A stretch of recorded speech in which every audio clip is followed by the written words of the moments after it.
Let's think about what God is saying now. We're hearing a lot of different things on TV, radio, and in the newspaper. The key words that we hear are coronavirus, COVID-19, and those kind of concerns that we're facing in this pandemic. Now the question is, what does that bring to your mind? Does it bring fears?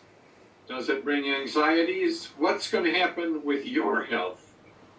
What do you think is going to happen to your income? What about your family? What about your job? It stirs a kind of uncertainty and fear and a lot of questions, doesn't it? Now let's look at Psalm 34. David's facing a completely different situation, but he faces some of the same concerns in terms of fears and anxieties. In the first 3 verses of that psalm, he says, I will extol the Lord at all times. His praise will always be on my lips. My soul will boast in the Lord. Let the afflicted hear and rejoice. Glorify the Lord with me. Let us exalt his name together. David is making a choice. He's choosing to hear God's voice and not just his own voice. He writes this from a situation where he's in a cave. The king is trying to kill him. In fact, David was so afraid of the king that he hid and lied and took these 400 men with him, and he was afraid that if they caught him, they would kill him.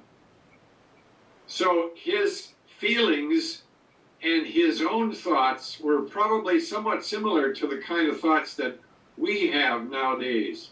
Lots of fear and lots of anxiety and lots of questions. The situations or the circumstances are entirely different, but he's facing the same kind of fears that we are facing. You hear what David's mind was saying to him, and now he's choosing to hear what God has to say to him. In the latter part of that same verse, taste and see that the Lord is good. Blessed is the man who takes refuge in him. Fear the Lord, you his saints, for those who fear him lack nothing. The lions may grow weak and hungry, but those who seek the Lord lack no good thing.